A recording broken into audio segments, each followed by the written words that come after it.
salutaris nostre, Domini ex meus, ex Deus, ex meus, Deus noster, Gabriel ex est, Angeli, Ave Patri, Laudem Domino Majestatis,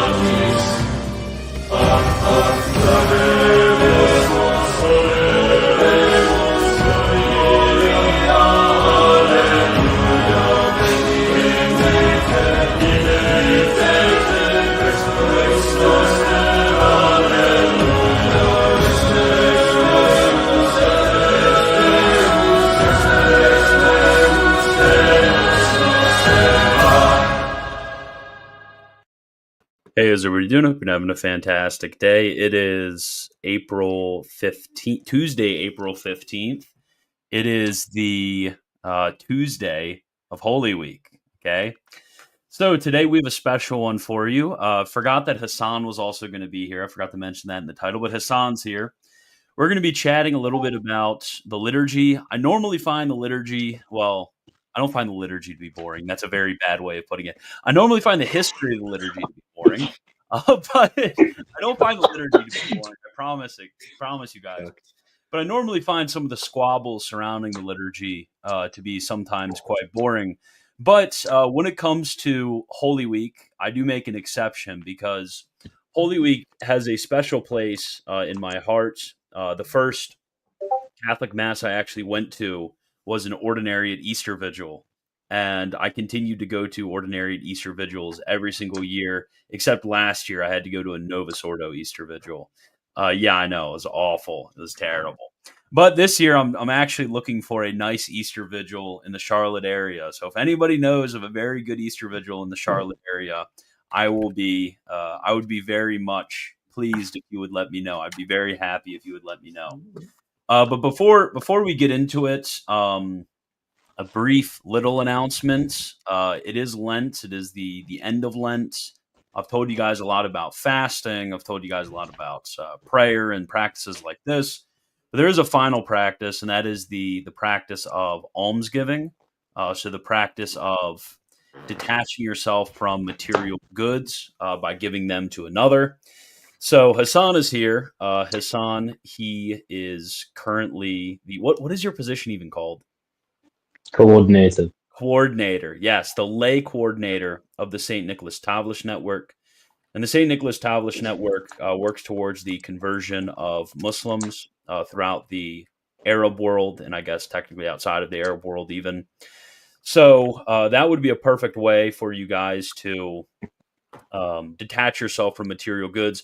Also, I have a donation link as well below if that's what you would like to do. And I actually wrote an article that I pinned on this in some of the ways in which you can even participate in almsgiving for those of you who do not have material goods to give by giving of spiritual alms. So yeah, check out those links below. So now let's get into it. So Miles, I have a very important question that I think we need to start on before we're reviewing a video today. But before we begin to review that video, what the heck? When we say pre-55, post-55 Holy Week, like what's the lore behind that? Like, what do we even mean? Like, what's the history behind? Like, briefly, what's the history behind the changes that happened in the 20th century to Holy Week?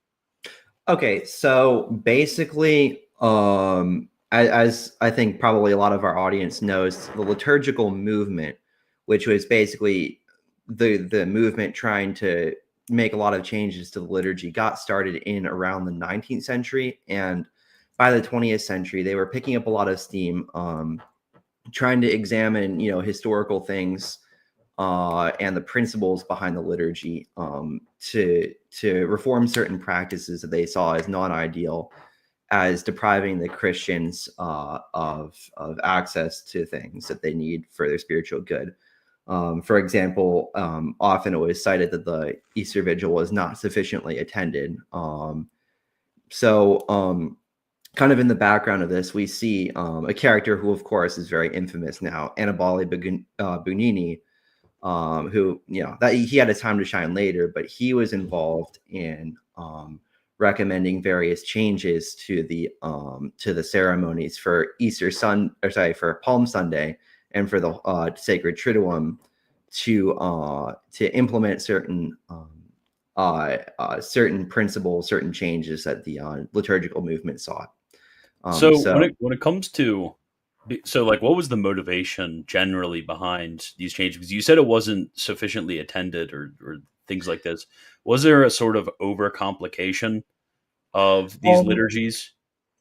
That was one of the concerns, and a lot of it was really about the role of active participation. The reformers had a desire to see more active participation by the laity doing things, laity responding, making promises, things of this nature.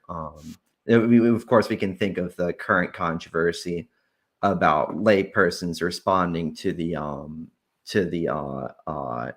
passion reading. Mm-hmm. That's been a thing on Twitter recently. But yeah. So what a it, lot of that, like particularly what I'm interested in is like the timing aspect. So like what were the issues specifically, because I think this kind of highlights things. What were the issues with the timing aspects? right. So the timing, basically everything was anticipated to the morning. So for example, if you had something that was properly supposed to be done at 3 p.m. in the afternoon, it would instead be done at like, I don't know, 9 a.m. or something. You'd have Vespers, evening prayer, done like at 11 or something in the morning.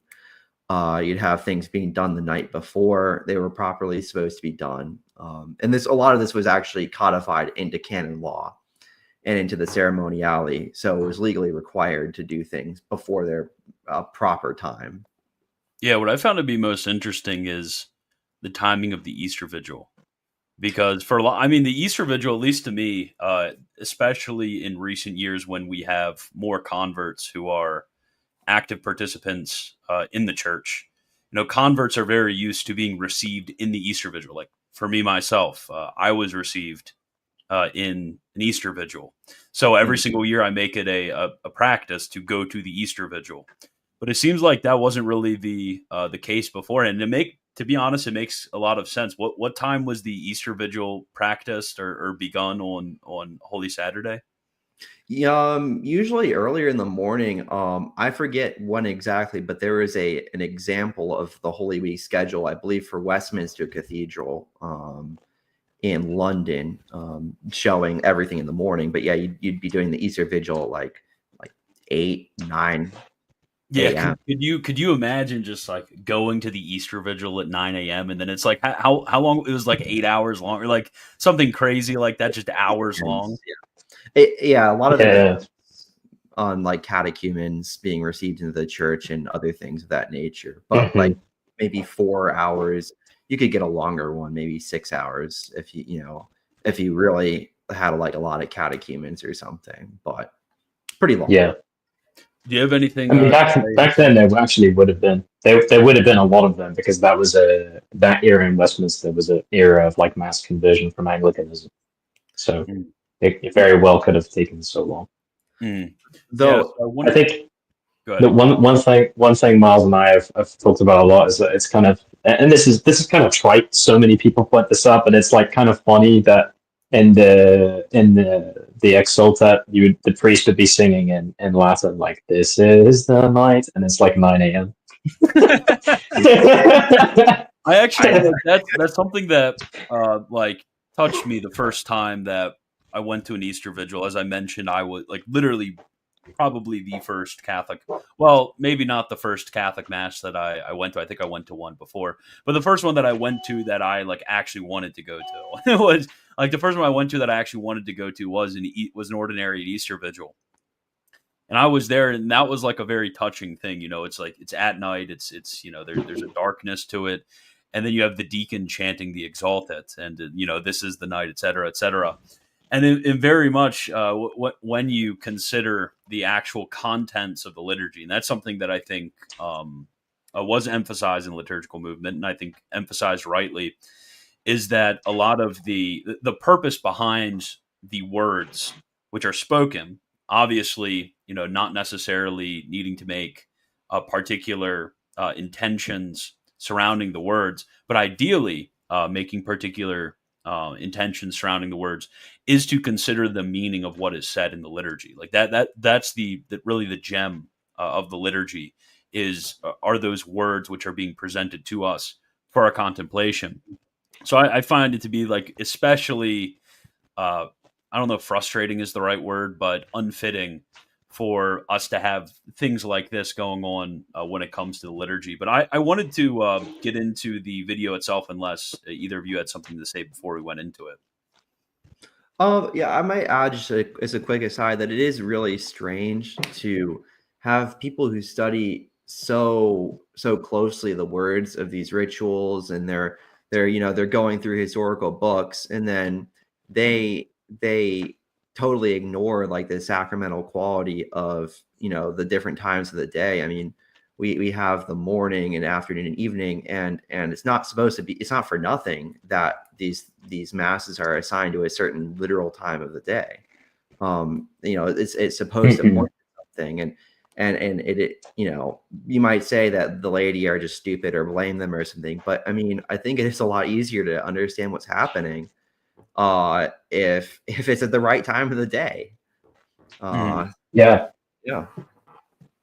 Yeah, this is a unique one, right? Because all the other masses in the year are conducted like on semi-doubles and Sundays at terce, and then on normal ferial days sext, and then nones on penitential days, right? And then this one's supposed to be unique. It's the only one at the vigil time, right? I mean, it's assigned to the hour of none for various reasons, which I might get into later. I see. I would say that it's qualitatively different and represents an older vein of vigil masses before later changes. I'll talk about that later. So why does no one talk about how the Novus Ordo Triduum is better than the 1962? Everyone talks about how good the pre-55 is, and it's great. But the Novus Ordo Triduum is fuller than the 62. Okay, thank you, Alex. Boom. Yeah, Novus Ordo. That I'm 100%. You. Now you've convinced me, Alex. I'm going to a Novus Ordo individual now. There, Tenebrae? Question mark. Yeah, real. Yeah. So yeah. Also, yeah. I mean, in the masses of the Triduum, I when I was looking into this, I did notice that the Novus Ordo allows some longer options that are not in the 1962, and it's like the only time that the longer option is not the TLM one. And I'm pretty sure those are sourced from ancient times. Some of those longer prayers. But for the most part, it's very cut down, to say the least.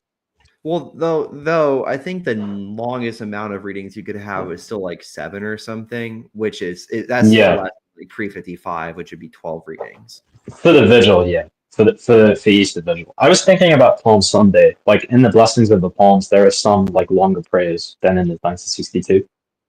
Yeah, that wouldn't surprise me. Yeah, so Alex, you said wait. So is the late night vigil better? Well, I mean, what he's asked. I mean, our whole point in this is that a vigil is meant to be something which is done at the evening before a certain feast.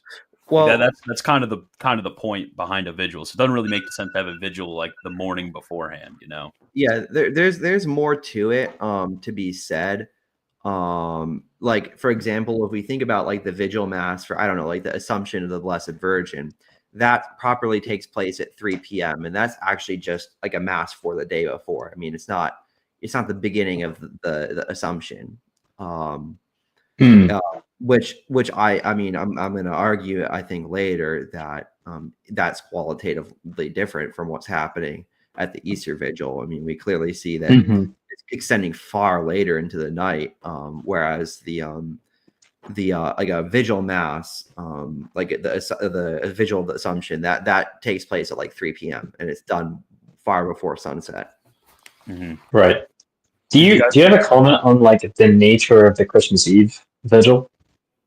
So that would just be a when we say Christmas Eve vigil, we're talking about the Christmas Eve mass, not the midnight mass. Yeah. The mass for That's just a normal 3 p.m.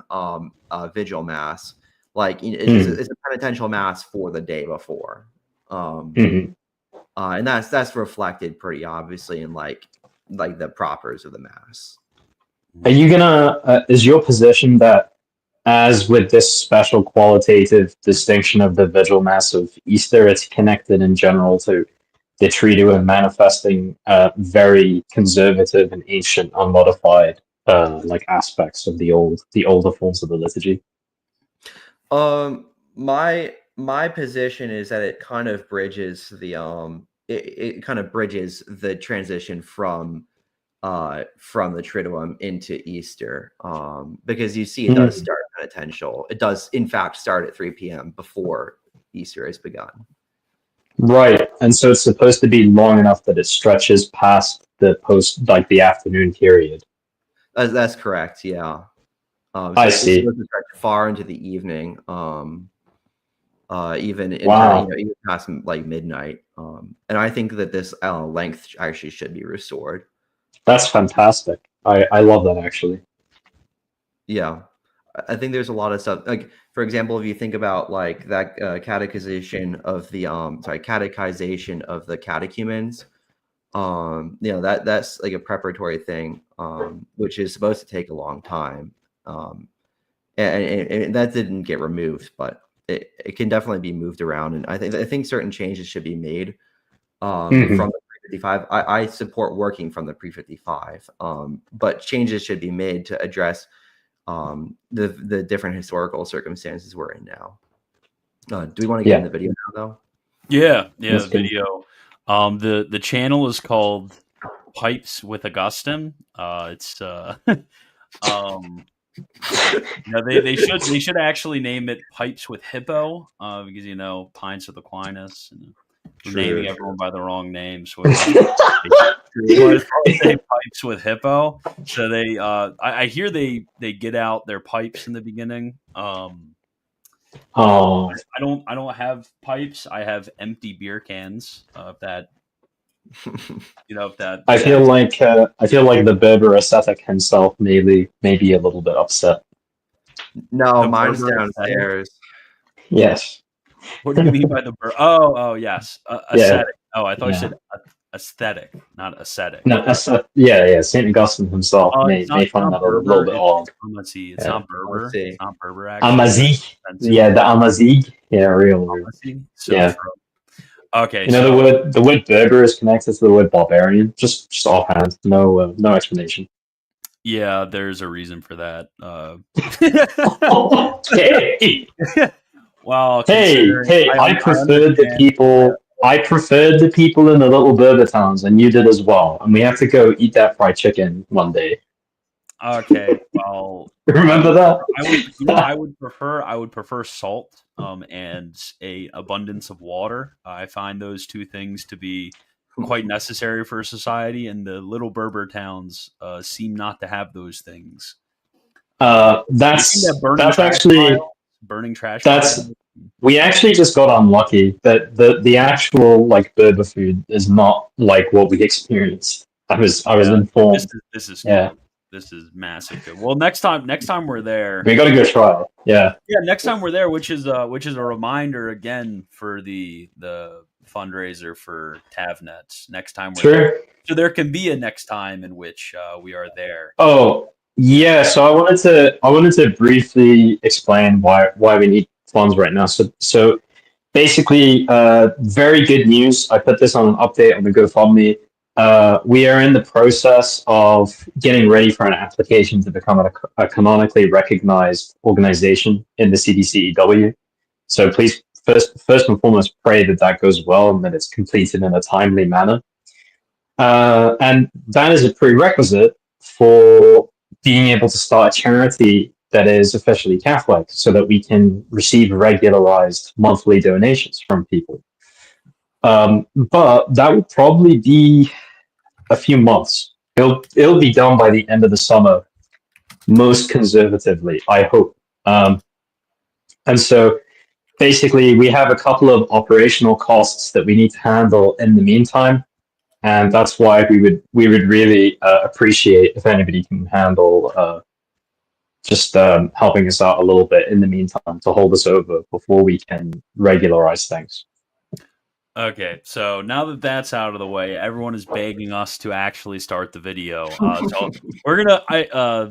I went through and put some different sections that we're gonna view. We're gonna be skipping around a little bit. I heard the. Okay, Hassan, what are you? What the heck? What are you It sending? did it automatically. Can we delete that, please? It did it automatically. Why is that even a thing?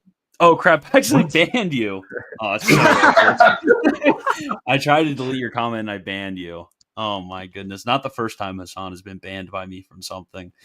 Certainly not the last, I hope. But yeah, let's begin the video, and I will unban Hassan while he. I have the link in the description, so Hassan doesn't even need to send it.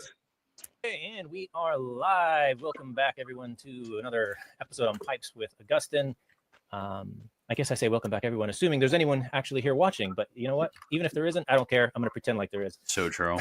So those of you who are watching afterwards, welcome. If you're new here, my name is Chris Jasper. And yes, the name of the channel, Pipes with Augustine, is a tongue-in-cheek homage to Matt Fradd's Pints with Aquinas. No, I'm not trying to copy him so much as maybe just compliment him. But if you don't care about any of those things and you're here to listen and learn like I am, then pull up a Yeah, and we're complimenting Catholic answers. I'm complimenting Catholic answers by being called Scholastic. Yeah.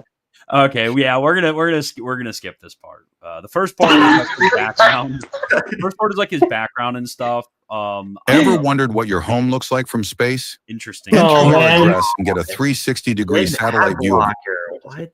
Yeah, shut up. Christian, what's wrong with you? Shut up. I'm not Oh, gonna man. I'm not putting this on 2x speed. You are terrible. And I'm not getting an ad blocker. Okay. Yeah, DP how do you pronounce his name? Depot, DP. I think. Who? Okay, so who is he, Depot. Miles? Because you've had a spat with him. Could you give us the TLDR so we don't have to watch A spat? Oh gosh. Oh, was that on the MLM comment section? Okay, I can turn down that the was, yeah, like last year, he posted an article about the Easter Vigil, and he said it wasn't part of Easter. And so I posted this thing, and maybe it was a bit snarky, but I just like copied like 5 different quotes from the Easter Vigil, saying like this is the night and commemorating Easter and things like that. A bit cheap, but I posted it. He deleted it, and then I copied my message, reposted it, and he deleted it again. And we went back and forth a couple times, and eventually he responded with kind of like raging, like your response is so nonsensical. I don't even have time to respond to this. And I mean, that's kind of how it ended. I mean, I shot back, he muted the thing, and yeah, that's kind of it was kind of just like a minor thing, but yeah. Okay, so you crashed out is what I'm hearing. I crashed out. Yeah. I monkey chimped. You can't say chimped. Oh, sorry. You're 1/4 Arab, so it's fine to say. Okay. Yeah. Anyways. Not like Hassan. Yeah, not like Hassan. 100%. Okay. Let's get Not into really the 100%. meat. That's Into fake. the meat of it. Into the meat of it. Yeah. Liturgical books that some things aren't said because everybody knew them and there wasn't any need. Okay, wow, his audio is horrific. Well, closed captioning is on, so I hope this helps you out. Right. And some things aren't said because they didn't exist yet. And Right. so, Yeah. Can we? So I mean, do you want to choose? Yeah, it's unlistenable. This is unlistenable. Oh my goodness, this is horrific. Yeah. Plus, I would make it like 4 times speed for whoever's watching.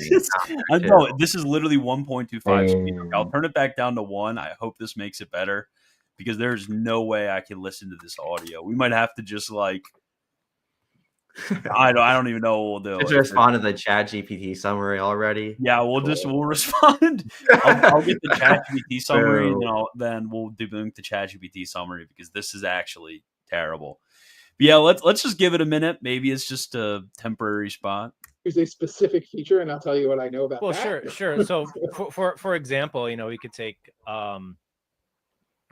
Easter Vigil, Mhm. where there's the question, was it originally celebrated at night, like you hear in the text of the Mhm. the exultet and whatnot, and the the ritual of lighting the fire and illuminating the church and whatnot. So it seemed like it was originally celebrated at night, but then by the time you, at least before the 55 ritual and whatnot, then it's celebrated in the day, the midday. So like the time or the way it changed and like things of that kind, and there's this today.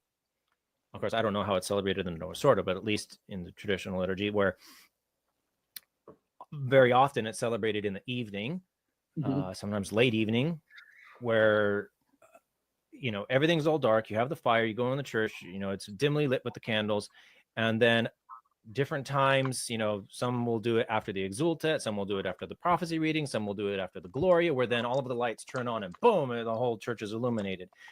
And it's like, well, of course, that's only been possible since the invention of electricity and putting those electric lights into the churches, Sure. which is only the last 100 years or less.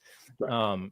And the only way that kind of it's a very dramatic effect. The only way that kind of effect would have been possible previously is by Hassan, turn off Discord notifications. just lighting a whole Yeah, bunch of candles in the church, and even then, it's only candlelit illumination, unless, of course, you had drapes over the windows, doing it during the day, and had drapes over the windows, like all of the statues and everything, and then you boom, drop the drapes and let the light in. But That was not a thing. then yeah. So, So let's say that. All right. So the fire itself is not originally part of the ceremony in Rome. There's no reference to it in any of our early documentation, and so. But again, there you could sort of make the appeal to the concept of the ambivalent silence, because in general, in the ancient world, people get ready for sunset. If they're going to do something, it's going to go into the night. They're going to prepare for it, which is to say, you light the fires before the sun goes down. So, right. But the ancient sources are really pretty consistent that this was the thing that was done. The vigil began after noon. Wait, hold on. In the period between the 9th hour. Yeah, I'm looking at the liturgical year, so Granger's book, and it seems that we have documentation of the new fire from the 9th century, which is pretty early as these things go.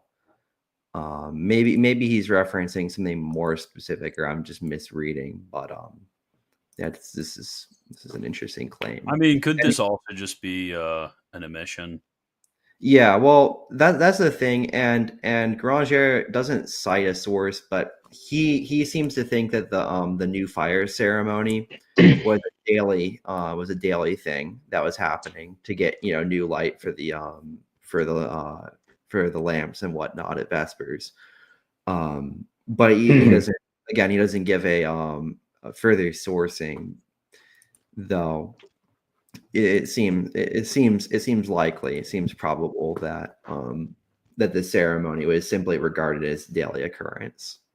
There's a book Trendy recommends that I found that actually talks about this though. Oh, that would be good. Yeah. Okay. I don't remember what it says. Sorry. Yeah, it sounds like there's a book that some other guy recommends. I can't remember the name of the book or what it says. It says Yeah, but now Lyle's. Oh no, it basically gives sources for what Garanja says.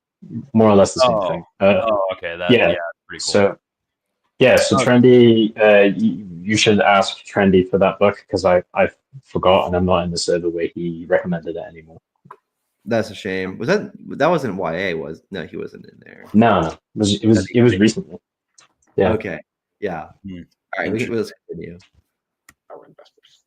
So, and the symbolism of this, being that Christ, the true Son, has set.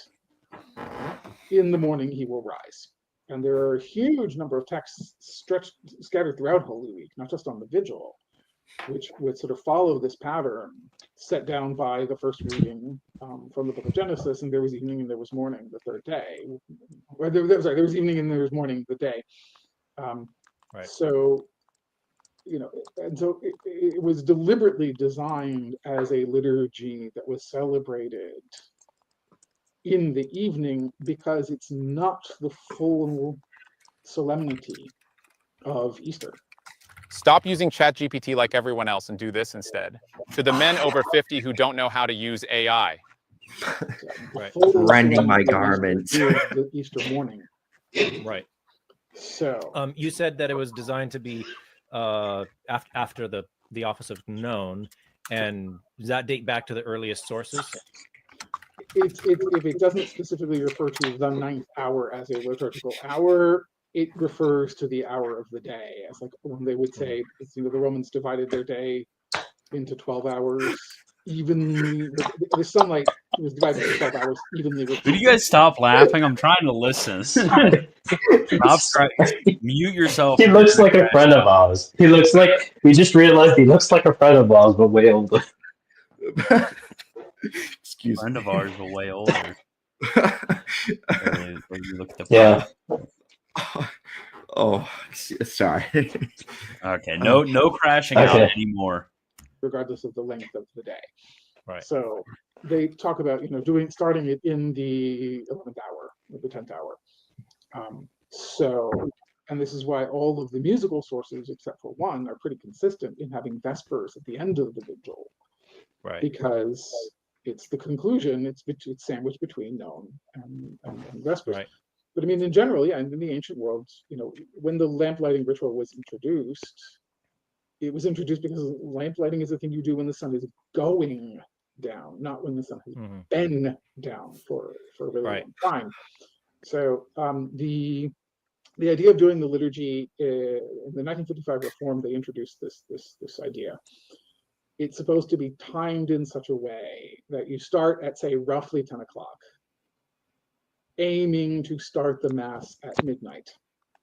And this was based on a theory that originally the Easter Vigil was the Mass of Easter, because it started late at night, hours after the sun went down, went through the night, and was timed so that you would celebrate the vigil part when the sun came up in the morning. And this is just complete fantasy.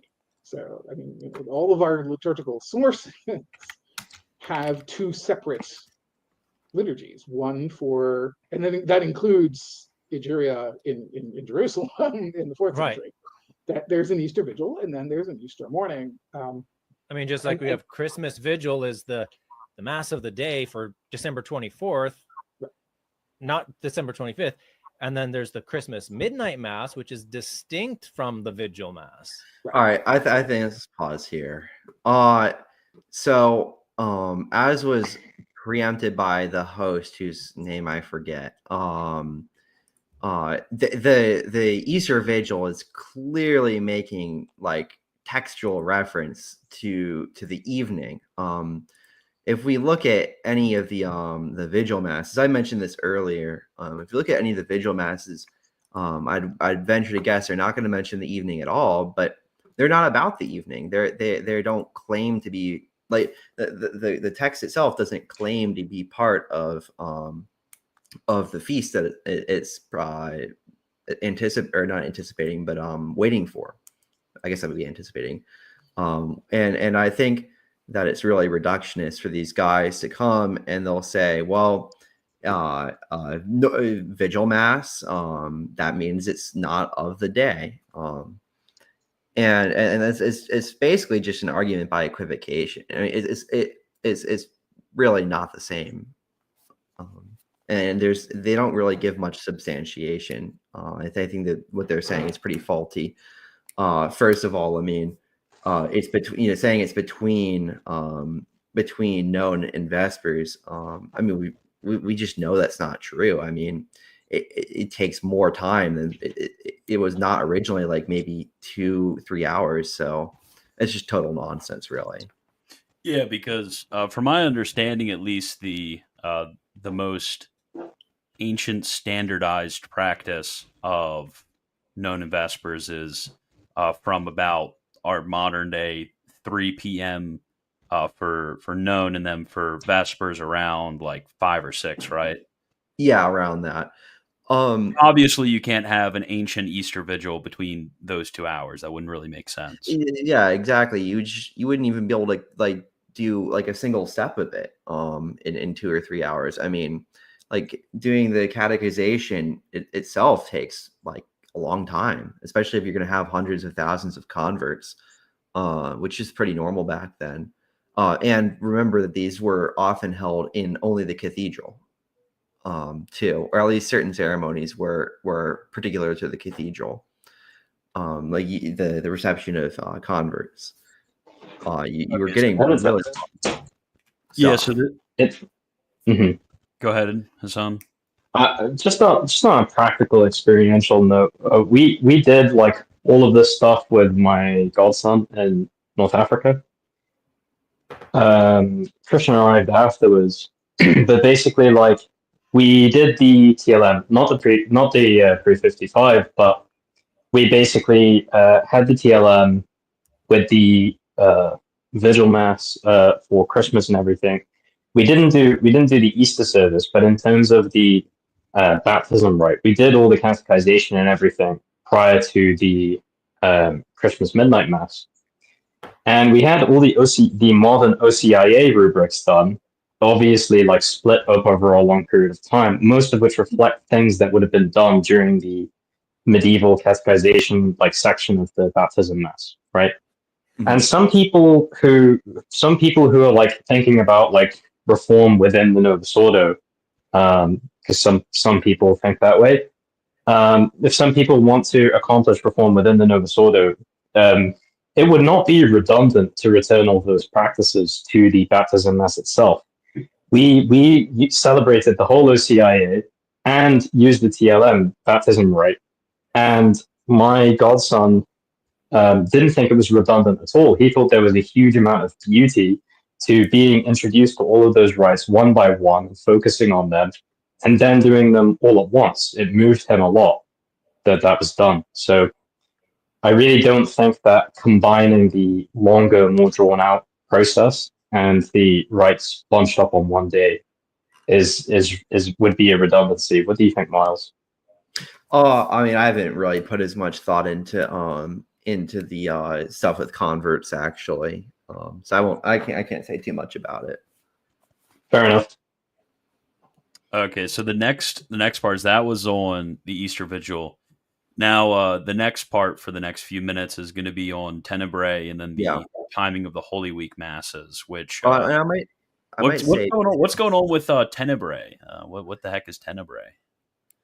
So Tenebrae. Actually, I want to say one more thing about the Easter Vigil time, and it's that I mean, if we consider, and this is more proposing a way to look at the text, because at the end of the day, I think that we need to reform the pre-55 text to some extent. I mean, we can look at the entire service, or at least a large part of the service, as being vesperal. I mean, we don't have to restrict Vespers, at least in how we examine it, to the only the Psalm 116 and Magnificat.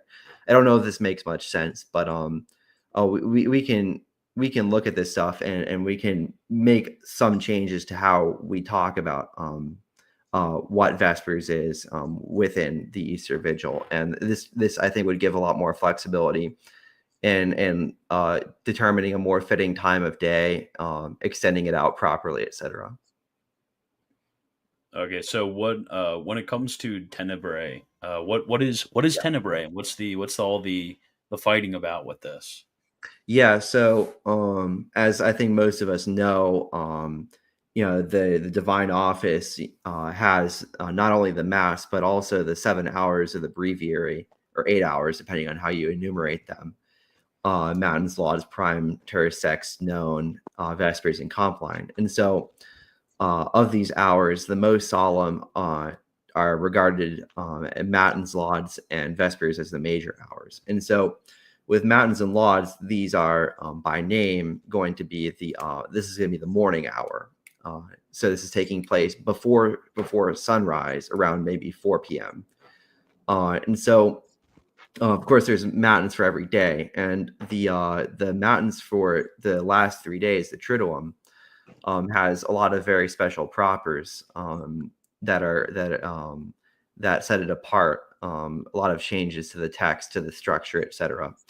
And so, as I think I mentioned earlier in the stream, with all the anticipation of everything else, like the Easter Vigil and the Holy Thursday and Good Friday, we also see that to accommodate this, they had to push the Matins and Lauds service to the early evening, and then eventually to the afternoon.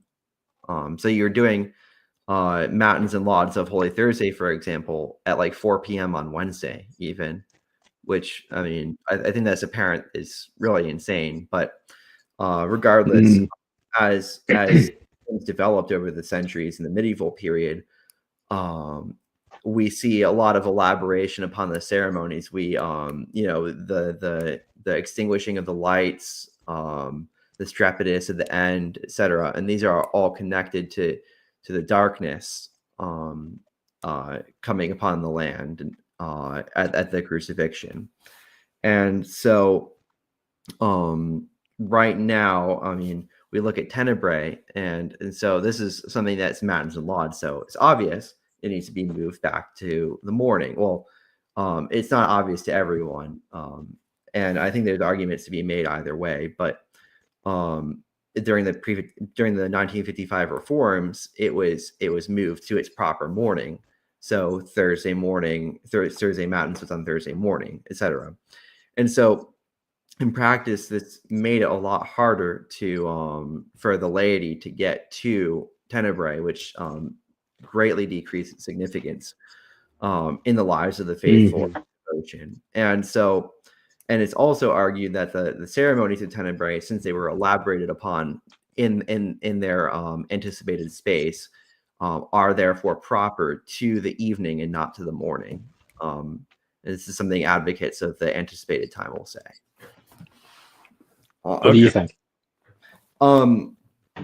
I don't see any reason why these would be unfitting to have in the morning before sunrise.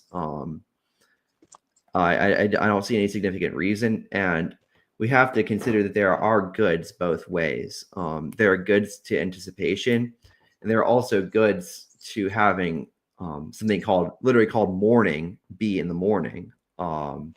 And I think the good is the connection between Matins and Lauds and that original text, which probably was pretty similar to what we had before the anticipation, had that connection to the morning. And I think that the general good of having a morning hour every day, it probably outweighs the good of anticipation. And I think that the ceremonies are probably not entirely unfitting for the morning, or could be changed in some way to account for their move to their proper time, if that makes sense. Is it supposed to represent, though? Is it supposed to represent the death of Christ? Yeah. Yeah. It's the death of Christ and the coming of darkness on the land, the sixth hour. Yeah. So yeah, there's just kind of that symbolism, and that's kind of exactly what would be pointed to with sunset. At sunset, you can see like the coming of the darkness on the land, and I think that's a valid argument considering how the elaboration on the ceremonies worked out in the medieval period. But if we were going to do it in the morning, basically there just should be some modifications, but you're not sure for now like what that would look like. Yeah, I mean, it's something that has to be thought out by people who are far more qualified than myself. But the good of having a real morning hour every day, it seems like something that has to be regarded as indispensable. In terms of regularity, and what we see in how the life of the church is supposed to be structured in the life of an individual person. The church uses Matins to expound upon how like a life of holiness is supposed to look, and it's saying you should be waking up early, you should be waking up before the sunrise. Yeah. And so I think what he said about like the blotting out the light with curtains would actually be interesting for like simulating the miraculous darkness at the time of Christ's death. Yeah, that actually could be good, though. Mountains, remember, does take place before sunrise properly. Yeah, of course. It would be dark anyway. Which I think could possibly suffice in terms of the symbolism. I'm not sure. Again, how about how long it takes to how long in your estimation does it take to perform like a full solemn Tenebrae service from the time of the beginning of Matins to its end? if I remember correctly from last year when I went to Tenebrae, might have been about 2 or 3 hours. So it is longer. I mean, remember, we're doing like 15 psalms. Some of those would be canticles and not psalms per se, but you're doing like 15 psalms. You have 9 readings. So there's a lot of content there. So up here in the northern hemisphere, by the time you finish, like the sun would be coming soon, right? If you're doing an early Matins, yeah. So that would be how it's going. What do you think would be the ideal time to start a Matins, like a proper Matins time Tenebrae? Well, I mean, generally the time named for proper Matins would be like 4 a.m. Depending on if you want the sun rising at the end, which perhaps for Tenebrae you wouldn't want. But again, it is kind of, I don't want to say speculative, but it's it's kind of all talk until there's move to reform these things, which there's obviously not really much of yet. So I think it could go in a lot of ways, and there are a lot of ways that you can make it work out. And I think although there's better arguments for anticipated Tenebrae than like an anticipated Easter Vigil, I think the good of having real Matins outweighs. And it should be adapted in some way. But what happens? What for everybody here? Just to contextualize this, what happens to the Christ candle after it's placed behind the altar during Tenebrae? I think they bring it out and they you're asking me the hard questions, man. I forget. No, they have the Christ candle. I don't think they put it out. They did something with it. They put it out after. The point of it is supposed to be to signify that like Christ's life didn't cease with the separation of his soul and body, right? So So I forget how that part of the ceremony works. Anyway, do you want to keep watching? Yeah. Did you guys want to get into the section? Yeah. And this was the distinct from the Vigil Mass. Right. Yeah. And this was the issue, which and what it kind of touches on is sort of a broader issue, which is the general. In just the last 7 days, 8,368 men have clicked the link on one of our ads that you've probably seen. Generalized sort of attitude among liturgists of that period that what we have in the sources doesn't represent the original and authentic tradition. Right. To find these are conjuring words that were original. Who can argue with original? Original is great. Right. It's authentic. So, I mean, it's all just sort of this smoke and mirrors, but it's always this idea that. So this is kind of an overarching issue I have, even as someone who believes in restoring the Tridentine books, is basically they throw the accusation of antiquarianism at the reformers, which is true to some extent.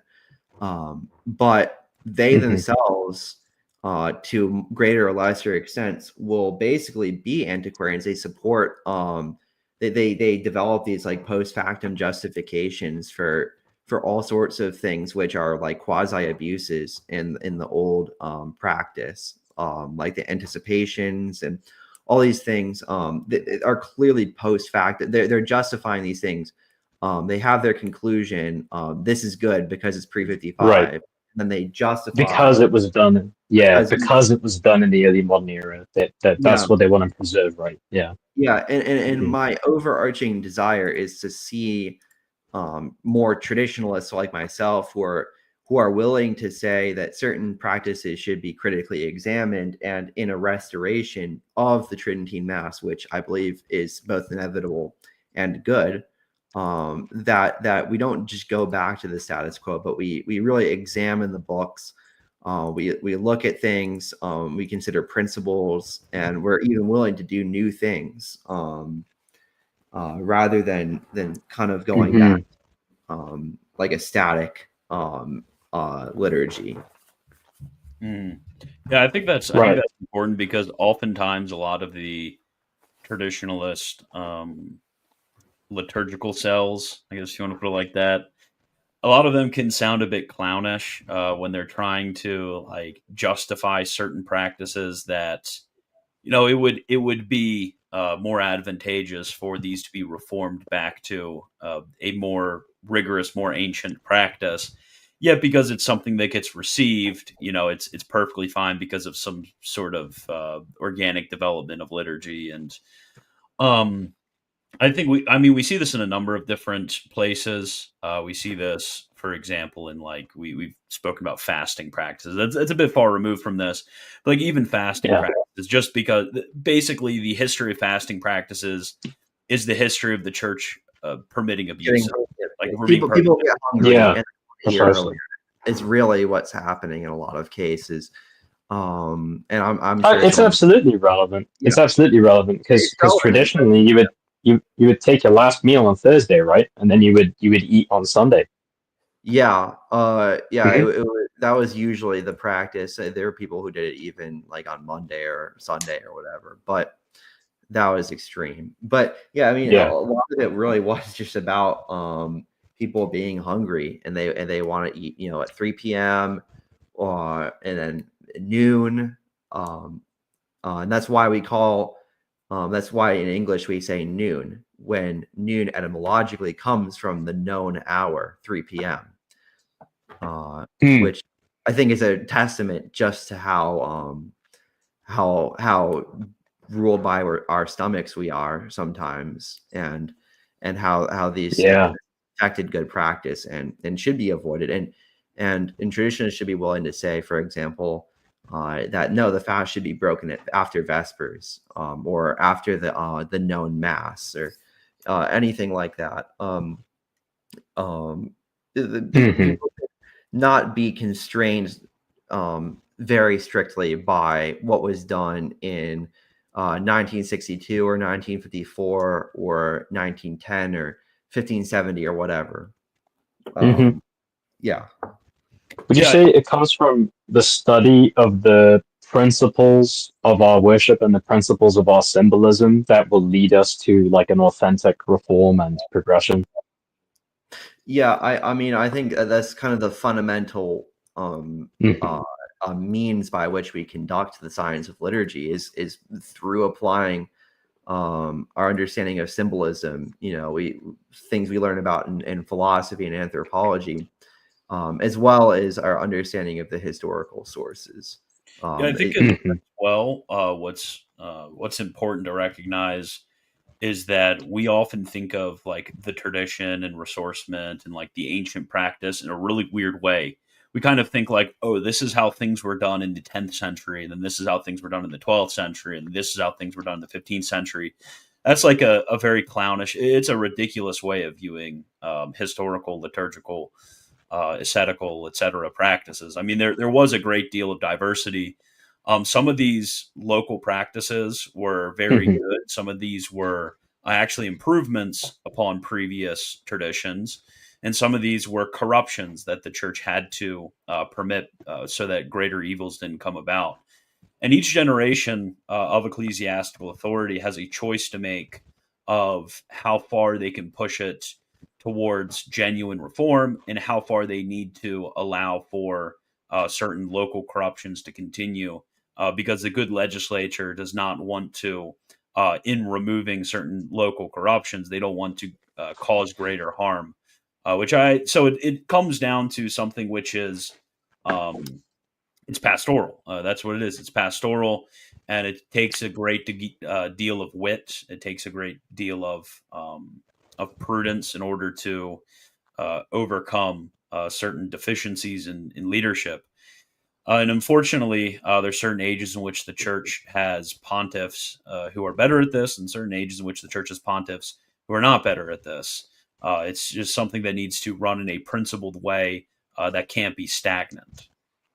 Yeah, at the same time, I mean, it's only natural that we look back at what our ancestors did, and we do recognize that they did things for a reason. And this is kind of getting at what you're saying. Like, they weren't.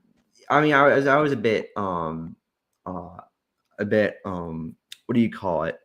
I forget the word, but when I said that people were just thinking with their stomachs, but there was addressing a pastoral need, and there were also various like streams of thought that went into these things. These were not these were things developed by saints, very holy men. So it is understandable, and especially nowadays, I know that people will disagree with this. When our liturgy we've replaced our traditional liturgy with a new mass.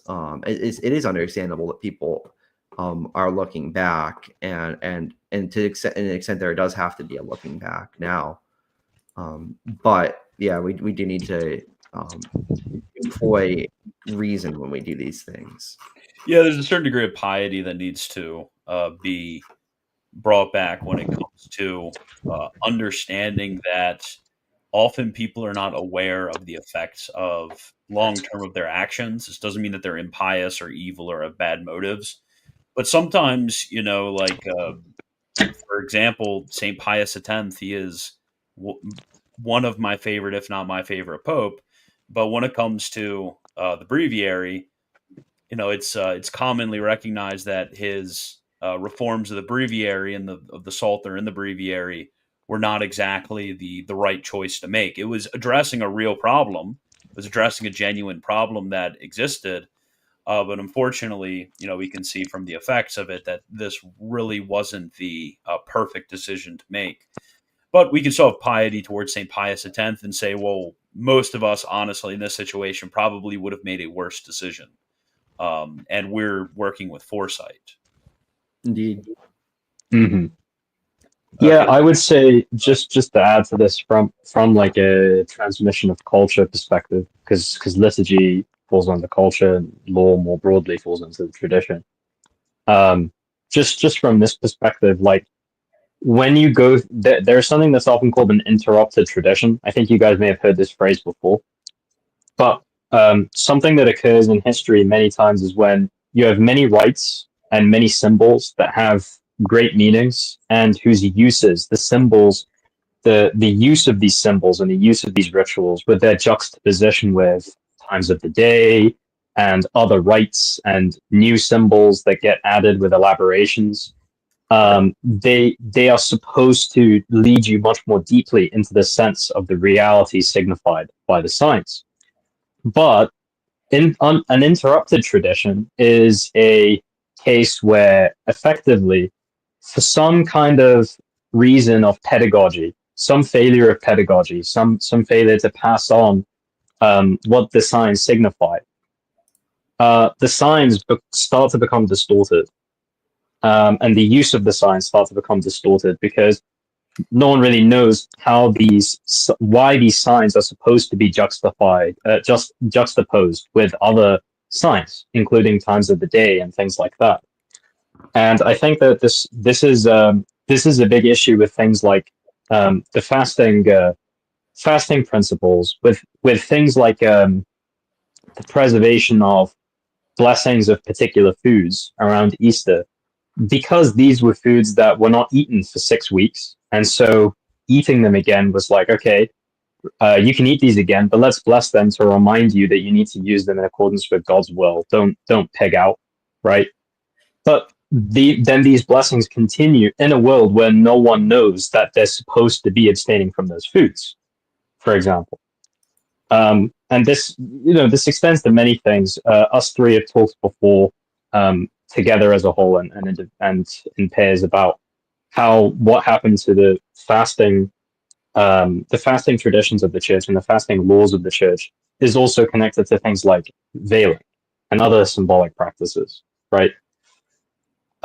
So just from this perspective, it should always be remembered that we're always in the process of trying to understand what the church has understood, because the church is a real unity whose soul is the Holy Spirit.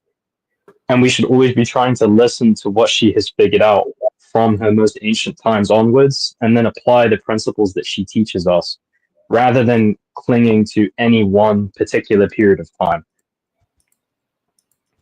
Yeah. Yeah, I think we're going to get into this a bit later as well, because they have a motivations and critique section of the 1955 reforms. I don't think we'll get into the second iteration of their explanation of the Easter Vigil. We kind of already went over that. So do you want to finish the Tenebrae section? Yeah. The original and authentic stuff is not what's in the books. It's in what they are, sort of claiming to dig out of the books, finding the original authentic custom behind what we actually have. And I mean, the 1955 shift in time is just one expression of that idea that we're going to go back to the original custom. Let's go to Tenebrae, because that's another interesting one. And speaking of timing, right? So, I mean, the office of Tenebrae is matins and lauds, which are normally done in the early hours of the morning. Generally speaking, matins starts around 3 o'clock in the morning ish. And then on major feast days, or depending on the monastic custom or the cathedral custom, lauds can be tied to matins. And of course, in Tenebrae, that is the case. You have matins immediately followed by lauds. And again, those are normally done in the morning, but pre-55, there was this custom of doing it the evening before. And then there's the question of when the timing of the masses for Holy Thursday and Good Friday were celebrated. So can you explain that? Sure. So, why was Tenebrae done in the evening when it's normally done in the morning? And so the anticipation of matins is a very, very, very ancient custom, and not by any means confined to the Roman Rite. So it's actually in the what's called the Sabbaite Typicon, which is the sort of original version of the book that regulates how the Byzantine Rite is done, which comes from this very important monastery outside Jerusalem called the Lavra of Saint Saba. That's the anticipation of matins is the norm.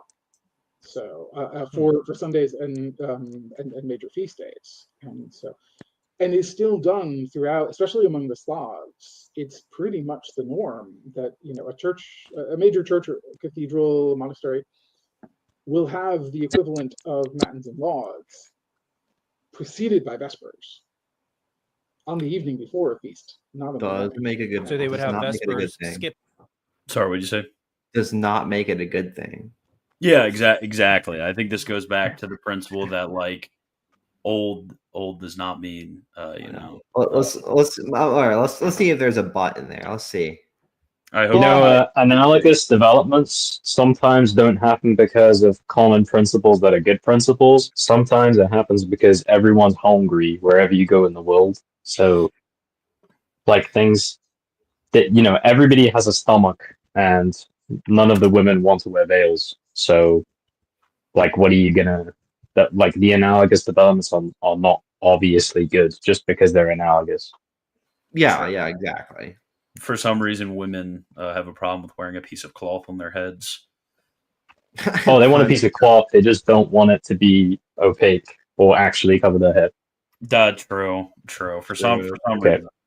Skip Compline and do matins and lauds. Oh, not just Compline. They also skip a thing called Midnight Office, which has no analog in the West.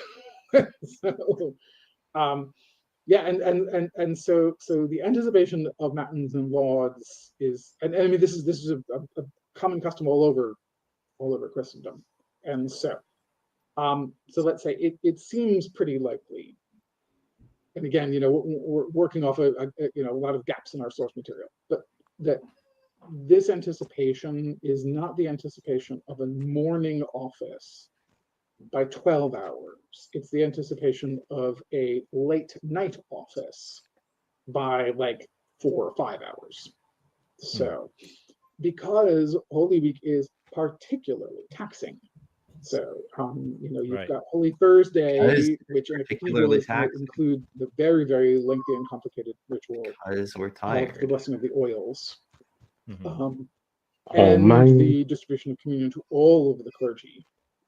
So, Good Friday, you have the, you have to fast through the whole of the day. So, so I mean, we've got documents already in the 8th century which talk about how in the evening before you do the Tenebrae offices, right? Where this kind of Are you tired of losing deals? Now today I'm going to show you 5. Yeah, we've been losing deals for 70 years, bro. Led to something of a devolution. Is then that because of that, basically the whole schedule gets sort of turned back 12 hours. So that then it became very common for the Mass of the Lord's Supper to be done in the morning. Where originally the custom was for it to be done in the early evening, not late evening, but early evening. And likewise, the Mass of the At what time period? 5, 6 o'clock.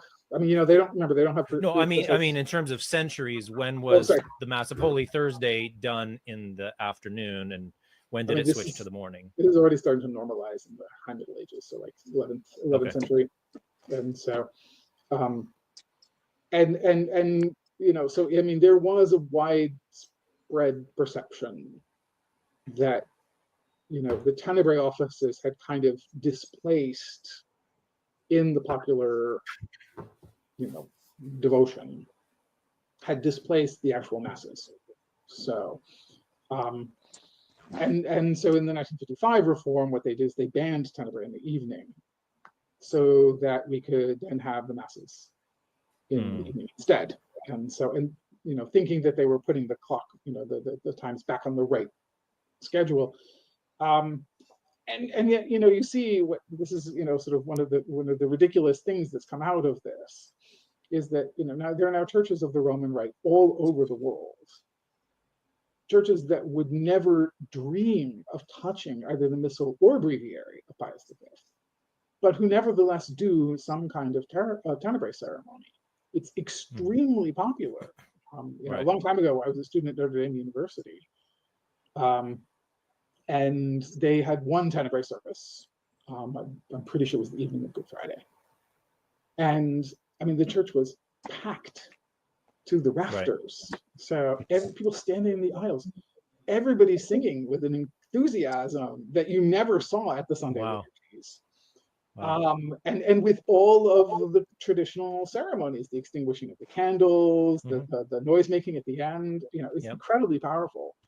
So, it's just become one of those things. It holds a fascination for the people, and I think it was, very typical of the academic liturgists of our time to say to the people, "You're doing it wrong. You need to do it the way I need you to do it." So, and I mean, there was a writer who has not a specialist in this sort of thing, so I won't. Okay, get up in the morning. Yeah, I mean, he's kind of proving the point, which I don't even think was true, about people who are saying, who are emphasizing Tenebrae over over the masses. I mean, I don't think this was actually a problem, but like, if we're gonna have Tenebrae in the evening, that does actually mean that we'd have to like anticipate the other stuff too. Mhm. And so you are, in fact, it kind of raises the issue of prioritizing one thing over the other. If you want your Tenebrae in the evening, you're gonna have to anticipate other stuff too. And I think that's probably another good argument for not anticipating Tenebrae is because there's a lot of people who are not even regenerate, and they wake up every single day before sunrise to pray. True. Are you talking about Muslims? Yeah, but the thing is that we should be better than that. Yeah. You know, there's people every day who wake up early in the morning before the lights, after a long night of drinking, to go to a construction job and do construction work all day. Construction sites all around America. That and they're not even they're not even Europeans. They're not even European descended. These are Central and South Americans. Can you believe it? I think we can get up in the morning for things. But yeah, Derek, he said, I would love to go to the Holy Saturday liturgy in the morning. I mean, it's kind of like the very fact that you expressed this. I think this is important because this is the very fact why there were these developments, because people are like, I'd really like to do this one thing. Because I mean, me personally, it's like, yeah, I would kind of like to have my Big Mac at like noon rather than having my Big Mac at like midnight on Holy Saturday. But it's yeah, I think that would for me be a little bit indulgent. Think about how hard it is, man. I mean, all the restaurants are closed when the Easter Vigil properly ends. Why don't we just move the Easter Vigil sooner so that we can get to our favorite restaurants? Yeah, let's do. Yeah, exactly. Let's do Easter Vigil. I was talking with some guy, and he made the joke. He's like, yeah, the Good Friday practice for my like cradle Catholic parents is that my dad would take a bite of the Easter ham after the Good Friday liturgy. I'm like, yeah, it sounds like stuff like literally stuff like this, like organic Catholic, cultural, whatever. Like this is a lot of the origins for some of these practices, and to give a post facto, justification for this just seems, a little bit reaching to me, to put it in the best way. But yeah, it's basically the end of the Tenebrae section. They have like 30 seconds left. But now we're going to move on to another section, 38 minutes in, where they talk about the motivations and critique. So they're going to give dive a little bit more into the motivations of the liturgical reformers. It is not about how hard you work. We'll it's see how smart you manage your time. I used to think being busy meant I was productive, but all it on that particular day. And I think it was actually a huge loss in terms of our sort of ritual understanding of what Good Friday is as a vivid representation of the death of Christ, not merely a commemoration. Right. To reintroduce communion on that day. Yeah. So why did Bugnini and his cohort change the liturgies of Holy Week? Yeah, Persian Bugnini. Didn't Bugnini get sent to Tehran? Yeah, they really. The story is that they really didn't like him and they banished him to Iran. Sounds like that's cool. completely I mean, this fake. is before the revolution. I mean, to moderns, it's like, oh, like Iran. He got sent to Iran. I mean, this is before the revolution. He was sitting pretty in Tehran. Listen, I wouldn't mind being in Iran. Seems like they have some stuff going on there. I mean, I can't comment on that further. As a U.S. citizen, I cannot comment on this further. Hassan, as an Arab man, you cannot comment on this further. Yeah, I for one am loyal to the United States government, and I love Israel. I love Israel so much. Of course, they have the right to exist, guys. I love Israel, and they have the right to exist. Okay. Anyways, yeah, Type 2 Novus Ordo. No. What is it? Type 1 Novus Ordo. I can't remember which one's which. But yeah. Let's continue. In 55. So, all right. Well, Yeah. so first of all, okay. one of the most important things. Hassan, what do you need? What? We just I had restarted. to fix my headphones. I just wanted to Yeah. say, I had to fix my headphones. Bignini went to Iran and did like a huge project on the actual state of evangelization in the country and fixed like complete ignorances and like of the liturgical language, especially with the East Syriacs. The East Syriacs in Iran were like shamefully the priests were like mumble rapping the Syriac mass and they had no idea what they were doing on purpose. And he was like, hold on. I studied the language. What are you doing? And they're like, the people are not supposed to know that we're making it up as we go along. It was really bad. But he did a lot of good work there, actually. I mean, this is tradition though, so it's received. Don't try to go to the more ancient practice, Hassan. That's I don't let the people enjoy things. Yeah. I don't like making fun of a priest much, but when it's bad when a priest clearly enunciates quam oblationem and then he says blah blah blah blah blah blah blah blah blah blah blah blah blah blah blah blah under his breath. Like that's gotta stop. That's terrible. I hate it so much. I need to say something. I dropped a truc a while ago. And this wasn't received well by a certain Novus Ordo friend on Twitter. Friend is a strong word. But basically there's the infamous video of Cardinal Cushing butchering the mass. Yeah, you know what I'm talking about. Yeah, I know what you're talking about. Yeah. And so people say, look how he rushed the mass, disgusting. And I, for a while, I believed it because you hear the video of him saying the canon of the mass. And then you think about it more and you go and watch the video because the whole mass is on YouTube. You can find the whole mass. And you see a 30 minute mass, 30 minutes. And I don't think there was no homily. 30 minutes without a homily, low mass. That's a long low mass, at least a normal low mass. And it was never that bad. It was never as bad in the Roman Rite as people say it was. I know it's going to be disagreed with, but a lot of the issue with the mumbling with the canon was simply because it was said silently for forever and everyone was used to enunciating it a certain way. So I think that's a lot of the issue. I don't know anything about the Syriac Rite though. Miles Trucker right now. Okay, let's continue. Week in 55. So, all right. Well, so first of all, the one of the most important things to remember is that the degree to which he was involved in Holy Week is minimal. He was the secretary of the group that produced the new rites, and so I gave an interview to somebody else about this, in which I'm kind of stealing my own material on this. Art historians have an exercise which they will give to their students where they will show them a work that they've never examined before, and they will tell the students on the basis of what you already know about the style of this period, that country, etc. Take a guess at. Jina langu ni Asao Witi, nasomea shule ya msingi Bigezi, darasa la 7. At least the period and provenance of this painting.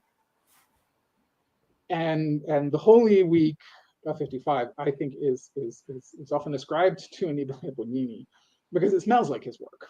So it looks like his work. It has the same sort of very callous disregard for tradition. Mm-hmm. Yeah, I walked into a Novus Ordo one time and I knew that it was a Novus Ordo. Same. Yeah. Bro walked into a mass and he was sniffing around and he's like, "It smells of Buonini." Like, yeah, what? The liturgical historians are just like sitting in mass and they're like, "Yeah, I know this part was straight from the pen of Buonini. I know this is a Novus Ordo that you can't trick me. This is not a TLM. This is not a Syriac mass. This is actually a It's a Novus Ordo I'm sitting on. It's I went to school for Yeah. this for 4 years to figure this out. Can you guys believe it? Well, I think his point is that it seems similar, but it's actually just the spirit of the general consensus of people like Bernini who are involved, right? Yeah. And Yeah. I think we could all agree that it is true. This is something that I think we could all agree on with Gregory DePipo, is that like there was a disregard for tradition, and this was a disaster. I think it's worth saying, because I think we've been pretty critical of him. It's when you read certain people like that. We read Vagagini once, and we know how that was. And there were other authors of the Reform school and period where it seems to be that the actual issue is that they didn't receive the dogmatics about the liturgy and its authority from the previous century. I think if the reformers had been well formed in the liturgiology and the magisterial character of the liturgy from the manuals of the 1800s, they probably would have done a lot less silly things. Well, they would have given us a reformed Tridentine Mass, and not what we have now, which is I mean, even if they did produce the Novus Ordo, and even if it was like not really the Roman Rite, but something new, which is another Roman Rite, yeah, even if they did do that, it wouldn't be the way it is, to put it simply, because they would have had like more respect for the fact that you are not, just to summarize the points that we brought up when we were evaluating this, you are not allowed to believe that anything in the liturgical rubrics is intrinsically useless.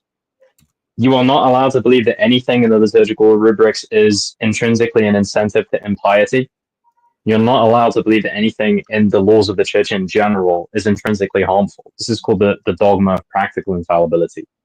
So that when you apply, and by the way, the roots of this in practice are St. Prosper of Aquitan's Index of Celestine, promulgated in Forma Specifica by Pope St. Celestine in Ephesus, with the famous statement, let the law of belief be established by the law of supplication. And then it comes up again in Nicaea 2. You can see in the Acts, it's taught that, well, it's impossible for the regularized use of iconography to be an incentive to impiety, because that would be idolatry, and Christ was promised to free his people from idolatry in the Old Testament and the New Testament. So it can't be that the church would universally promulgate the use of icons and for it to be impious. And then you see it come up again in Trent about the rites of the Mass, and then it comes up again in Auctorium Fidei against Pistoia. So it's impossible for someone to believe these things about any legitimately promulgated liturgical laws of the church. And so when people look at the TLM and they're like, oh, these are like of themselves useless medieval accretions, that's very serious, right? It's very, very serious for people to start claiming stuff like that. Boom. Okay, let's continue. And the same specious historical justification. Yeah, the spurious historical justifications. And the same, sort of, gimcrack spirit of novelty, that let's just do new weird things because they're weird. And so, and the man who taught me so much of this, Father Frank Coex, may he rest in peace, he was a French priest, and an absolutely brilliant mind for the history of the liturgy. He used to, in our Holy Week rehearsals, he used to say, this is a very strange rite. I find it easier to just pretend that I don't understand it. So, let's say that the most charitable construction you can put on their work was that they believed that the ceremonies were too long and too complicated for the faithful to understand, and needed to be revised so that the faithful would have a better grasp of them and participate in them more fruitfully, because they would be able to have a better sense of what was going on. So to create liturgies which were shorter, shorn of what they regarded as superfluous material, arranged as they saw it in a more logical fashion. And shorter is a big issue. I mean, isn't the goal? Isn't the goal of any liturgical reform to make things so that the people can participate in them better, and so that they're organized in a more these are all kind of like generic goals. I think that they don't really capture the specificity of what's happening. That's literally what Pope St. Gregory the Great did, according to the reports. Yeah. Yeah, like we're gonna add like a communion antiphon to our mass in whatever century. Like, why are we doing this? To expose upon what is happening more clearly, so that people can understand better. Like it, yeah. I mean, let's see if he says anything more specific. Shorter is a big issue. Yeah, that's the most charitable construction. If I were to, let's say, speculate on motives, right? We know that, which is always a dangerous thing to do, of course, and so, but we know that these people did have, because later on, when everything started exploding in the 60s, they said this, a very, very strong concern for ecumenism. But all of these ecumenical efforts were always geared exclusively towards the, moribund liberal Protestant separated brethren, never to, the Orthodox brethren. So, right. Never to, say, high ritual Anglicans. Right. Yeah, because all the high ritual Anglicans are gay. Right. But it was always to that kind of, middle. What? Yeah. Okay. So now hold on. Wait. Yeah. That's they're all just gay. false. Yeah, they are. No, all gay. hold on. So why exactly do we change the rite of confirmation to be identical to the Byzantine but translated into Latin then?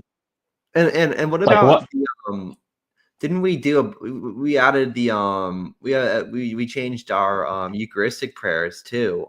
Yeah, why did we completely unasked for by Sacrosanctum Concilium? Why does Missale Romanum 1969 just be like, oh yeah, one of the greatest innovations. Yay, we have four EPs now. And then everybody's like, what the heck is an EP? Like it's just like, whoa, why did we do this? To this day, no clear or authoritative explanation for why we needed 3 more or why we ended up snipping up the first one. I really don't get it. I genuinely don't understand how somebody can claim. Sorry, Dr. DePeppo. Like you actually do have like some very good work, but this was a very strange claim here.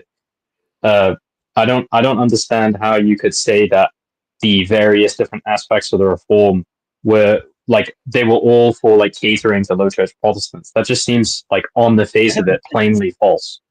I mean, it's like, this might be. I don't know if the good doctor is a cradle Catholic or anything like that, but I mean, much of my family's history was scarred by 1960s, 1970s Protestant culture. It's kind of like if you like really think about it. I mean, maybe one could make a certain argument for certain elements coming from like mainline Protestantism. But like this would be a very tenuous connection. Yeah, and what about the whole thing to this? Not not just adding Eucharistic prayer. Sorry to add on to Hassan, but the epiclesis, which was not in the Roman Rite before. What were we doing other than catering? Yeah, so that's something I take a huge issue with. That's why I don't like when people say, "Oh, how do we locate the epiclesis in the Latin liturgy?" You don't need to locate one. We don't use that. We don't do that. Yeah, that's the problem with the reform is that they were developing like weird like analyses of the structure of the Roman Rite. But that's This is one of the issues, is the hypothetical monogenism of Catholic liturgy as well. That's just false. There is no like monogenetic origin of Christian liturgy except for like the essentials of the rites, and that's it. Right, the essentials. Even if there was, it wouldn't. Yeah, it wouldn't be valid. But this is something that I hope people would agree with us on. I hope this. Yeah, but it's also that they because of the very irresponsible manner of the reformers. One of the problems that they had was that they thought all of their scholarship at the time was so up to date that they didn't need to be patient and see if it would work out. Like the scholarship on the apostolic tradition attributed to Saint Hippolytus has evolved a lot, and it's more complicated than saying that he didn't write it or that he didn't write it. But at the very least, it is false to say that quote unquote EP was being used in Rome. That's just false, right? So there's a lot of problems, and also especially with the epicletic prayer thing. I've even seen traditionalist liturgists do this? Why do we need to find an epiclesis in the Roman canon? When you look at our liturgical commentators going back to the very earliest times in the church, do they interpret either of the candidates for the Roman epiclesis as an epiclesis? No, they don't, because we have a very different origin of theological tradition and emphasis in our liturgy. We very much focus on the unity of God. In our most primitive era was very, very focused on the unity of God. So why we didn't need an epiclesis. That wasn't part of the theological narrative of the Roman Mass. Yeah, and moreover, I mean, it's our theologians who are correct about when the consecration takes place, not theirs. Ours. We win. Yeah, he's going to go into after this particular egregious changes, which is going to be interesting because like almost none of these, looking for my outline, almost none of these have to do with liberal Protestantism or anything like that. Okay, so let's continue the last few minutes of this section. Right. But it was always to that kind of middling, not particularly Christian, and well on its way to extinction, sort of European liberal Protestantism. But I mean, what it ultimately does wind up doing, whether this was the intention or not, was very much feeding into that liberal Protestant concept of that the cross has nothing to do with the Last Supper. So the Last Supper is a pure commemoration, but it's not the same thing as we Catholics understand it to be the same thing. Right. I just don't see how we can get around this, because, for example, one of the most ancient and universal. This is really bad, and I'm kind of sad that he's saying this. Yeah. What do you think of this point, Miles? Like the idea of the cross being missing from the idea of the Mass and the Reform, from your reading? I haven't put as much thought into this.